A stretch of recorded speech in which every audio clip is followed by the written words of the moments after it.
Science کی رو سے اگر کوئی چیز روشنی کی رفتار کے قریب سفر کرے تو اس کے لیے وقت سست ہو جاتا ہے۔ اسے ٹائم ڈائلیشن کہتے ہیں۔ معراج کا سفر محض روحانی نہیں بلکہ جسمانی تھا، کیونکہ اگر یہ صرف خواب ہوتا تو کفار مکہ اس کی مخالفت نہ کرتے۔ سائنسی نقطہ: جس طرح ایک ورم ہول کائنات کے دو دور دراز حصوں کو جوڑ دیتا ہے، اللہ تعالیٰ نے اپنے نبی صلی اللہ علیہ وسلم کے لیے زمان و مکان کو سمیٹ دیا۔ یہ ہائیسٹ انرجی ٹریول تھا جہاں مادی جسم نوری کیفیات میں ڈھل گیا تھا۔ براق لفظ برق سے نکلا ہے، جس کے معنی بجلی یا روشنی کے ہیں۔ رفتار: حدیث کے مطابق براق اپنا اگلا قدم وہاں رکھتا تھا جہاں اس کی نظر کی حد ختم ہوتی تھی۔ یہ محض ایک جانور نہیں بلکہ ایک ڈیوائن ڈیوائس تھی جو کائنات کی تہوں کو طے کرنے، اسپیس فولڈنگ کی صلاحیت رکھتی تھی۔ تھر تھراہٹ: جب حضور صلی اللہ علیہ وسلم سوار ہونے لگے تو براق کا لرزنا یا پسینہ آنا اس کے پاور موڈ کے ایکٹیویٹ ہونے کی علامت تھا، جیسے کوئی عظیم انجن سٹارٹ ہوتے وقت وائبریٹ کرتا ہے۔ سدرۃ المنتہا کائنات کی آخری سرحد یا ایونٹ ہورائزن کی مانند ہے، جہاں سے آگے مادی یا نوری مخلوق فرشتے کی رسائی نہیں۔ حضرت جبریل علیہ السلام، جو کہ کائناتی رہنما، کازمک گائیڈ تھے، وہاں رک گئے کیونکہ ان کی انرجی اس سے آگے کی تجلی برداشت نہیں کر سکتی تھی۔ حضور صلی اللہ علیہ وسلم کا اس سے آگے جانا یہ ثابت کرتا ہے کہ آپ صلی اللہ علیہ وسلم کی اصل حقیقت نور محمدی تمام مخلوقات سے بالاتر ہے۔ مسجد اقصیٰ، ظاہری اور باطنی پہلو: فلسطین میں موجود مسجد جہاں تمام انبیاء نے آپ صلی اللہ علیہ وسلم کی امامت میں نماز پڑھی، جو آپ صلی اللہ علیہ وسلم کی سیادت یعنی لیڈرشپ کا اعلان تھا۔ باطنی: مساجد کونی: جس طرح کعبہ کا اصل بیت المعمور ہے، اسی طرح ہر زمینی مقدس مقام کا ایک آسمانی ریپلیکا ہے۔ مسجد اقصیٰ وہ گیٹ وے تھا جہاں سے سفر معراج زمین سے آسمان کی طرف مڑا۔ سورہ بنی اسرائیل کی پہلی آیت سمیع اور بصیر پر ختم ہوتی ہے۔ عربی میں اللہ کے نام کا عدد 66 ہے۔ آیت کا 66 پر ختم ہونا اس حقیقت پر اللہ کے دستخط سگنیچر کی مانند ہے کہ یہ سفر خالصتاً اللہ کی قدرت سے طے پایا۔ میدان محشر اور جنت و دوزخ کا مشاہدہ: ابھی تو محشر لگا نہیں، پھر آپ صلی اللہ علیہ وسلم نے جنت و دوزخ کیسے دیکھی؟ اس کا جواب ٹائم ٹریولنگ میں ہے۔ اللہ کے لیے ماضی، حال اور مستقبل ایک مکمل تصویر کی طرح سامنے ہے۔ سفر معراج میں حضور صلی اللہ علیہ وسلم کو وقت کی قید سے آزاد کر دیا گیا، جس سے آپ صلی اللہ علیہ وسلم نے وہ سب دیکھ لیا جو مستقبل میں ہونے والا ہے۔ یہ بالکل ایسا ہی ہے جیسے کوئی فلم کے اختتام یا کلائمیکس کو پہلے ہی دیکھ لے۔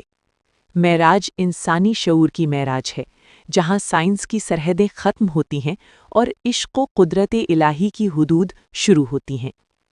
کیا آپ چاہیں گے کہ میں سدرۃ المنتہا کے تصور اور وہاں سے آگے کے سفر یعنی مقام قاب قوسین کی مزید روحانی اور سائنسی تشریح کروں؟ سدرۃ المنتہا وہ مقام ہے جہاں کائنات کا مادی اور نوری نقشہ ختم ہو جاتا ہے۔ یہاں حضرت جبریل علیہ السلام کا رک جانا اس بات کی علامت ہے کہ کائنات کی انتہائی عقل، یونیورسل انٹلیکٹ کی بھی ایک حد ہے۔ تنہا سفر: یہاں سے آگے حضور صلی اللہ علیہ وسلم کا سفر کسی سواری یا فرشتے کا مرہون منت نہ تھا، بلکہ یہ کشش الہی تھی۔ یہ وہ مقام ہے جسے قرآن قاب قوسین او ادنیٰ کہتا ہے۔ یہ خالق اور مخلوق کے درمیان قربت کی وہ انتہا ہے جس کا تصور کوئی مادی آنکھ نہیں کر سکتی۔ حضرت موسیٰ علیہ السلام کو وادی طویٰ میں جوتے اتارنے کا حکم ملا، لیکن معراج کی رات اللہ نے اپنے محبوب صلی اللہ علیہ وسلم کو عرش پر جوتوں سمیت بلایا۔ علمی نکتہ: یہ اس بات کی دلیل ہے کہ حضور صلی اللہ علیہ وسلم کے قدموں سے لگی مٹی بھی عرش کی عظمت سے زیادہ معتبر ہے۔ جہاں کائنات کے قوانین ختم ہوتے ہیں، وہاں سے مصطفیٰ صلی اللہ علیہ وسلم کی حدود شروع ہوتی ہیں۔ پوری بحث سے جو اہم نکات سامنے آتے ہیں وہ درج ذیل ہیں۔ عنوان، وضاحت، ٹائم ڈیلیشن: جب آپ صلی اللہ علیہ وسلم واپس تشریف لائے تو وضو کا پانی اب بھی بہہ رہا تھا اور دروازے کی کنڈی ہل رہی تھی۔ یہ ثابت کرتا ہے کہ آپ صلی اللہ علیہ وسلم وقت کے دھارے سے باہر نکل گئے تھے۔ مقام ابدیت اللہ نے آپ صلی اللہ علیہ وسلم کو رسول یا نبی کہنے کے بجائے عبد، بندہ کہا، جو کہ بندگی کا وہ مقام ہے جہاں انسان اپنی مرضی اللہ کی مرضی میں فنا کر دیتا ہے۔ باطنی مشاہدہ، جنت، دوزخ اور مستقبل کے حالات دیکھنا اس بات کا ثبوت ہے کہ آپ صلی اللہ علیہ وسلم کو کائنات کے ماضی اور مستقبل پر بیک وقت دسترس دی گئی تھی۔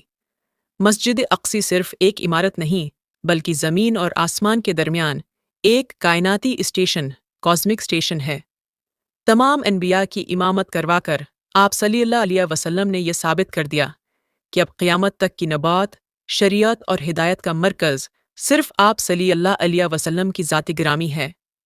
نتیجہ، معراج کا سفر ہمیں یہ سکھاتا ہے کہ انسان اگر اللہ کا عبد کامل بن جائے تو کائنات کی وسعتیں اس کے قدموں میں سمٹ آتی ہیں۔ یہ سفر محض ایک واقعہ نہیں بلکہ انسانیت کے لیے یہ پیغام ہے کہ تم ستارے سے آگے کے جہانوں کے لیے بنے ہو۔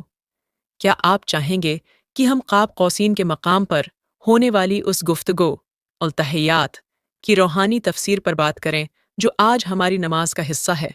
عام مادی مادہ شس میٹر جب روشنی کی رفتار سے سفر کرتا ہے تو وہ اپنی مادی حالت برقرار نہیں رکھ سکتا، لیکن حضور صلی اللہ علیہ وسلم کا اپنے جسم اطہر کے ساتھ یہ سفر کرنا اس بات کی دلیل ہے کہ آپ صلی اللہ علیہ وسلم کا جسم مبارک کائنات کے عام مادی قوانین سے ماورا اور نورانیت کے اس درجے پر تھا جہاں وہ اربوں نوری سال کا فاصلہ لمحوں میں طے کرنے کی سکت رکھتا تھا۔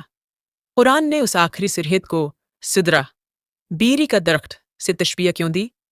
سائنسی استعارہ، عربی لغت میں سدرہ اس درخت کو کہتے ہیں جس کے سائے میں مسافر تھک کر رک جاتا ہے۔ کائناتی سطح پر یہ وہ مقام ہے جہاں کائنائی علم، کاسمک نالج کی انتہا ہو جاتی ہے۔ نورانی پردے، حدیث میں آتا ہے کہ سدرہ کو سونے کی پتنگوں اور عجیب رنگوں نے ڈھانپ رکھا تھا۔ یہ دراصل ہائی انرجی فریکوینسیز تھیں جو عام آنکھ کے لیے رنگوں کی صورت میں ظاہر ہو رہی تھیں۔ جب جبرائیل علیہ السلام رک گئے اور حضور صلی اللہ علیہ وسلم تنہا آگے بڑھے تو وہ مقام آیا جسے قاب قوسین کہا گیا۔ ریاضیاتی نکتہ، اگر دو قوسوں آرکسس کو ملایا جائے تو ایک مکمل دائرہ بن جاتا ہے۔ قاب قوسین کا مطلب یہ ہے کہ خالق اللہ اور مخلوق مصطفی صلی اللہ علیہ وسلم کے درمیان جدائی کا وہ باریک نقطہ بھی ختم ہو گیا۔ گویا نبات اور الوہیت کے درمیان جو کم سے کم ممکنہ فاصلہ تھا اسے بھی سمیٹ لیا گیا۔ یہ مقام واحدیت کی وہ بلندی ہے جہاں حضور صلی اللہ علیہ وسلم کے علاوہ کسی کی رسائی ممکن نہیں۔ اللہ نے معراج کے موقع پر امت کو نماز کا تحفہ دیا۔ الصلاۃ معراج المومنین، نماز دراصل مومن کی معراج ہے۔ یہ وہ ٹیکنالوجی ہے جس کے ذریعے ایک عام انسان ہر روز 5 مرتبہ اپنی روح کو مادی دنیا، فزیکل پلین سے نکال کر خالق کے حضور پیش کرتا ہے۔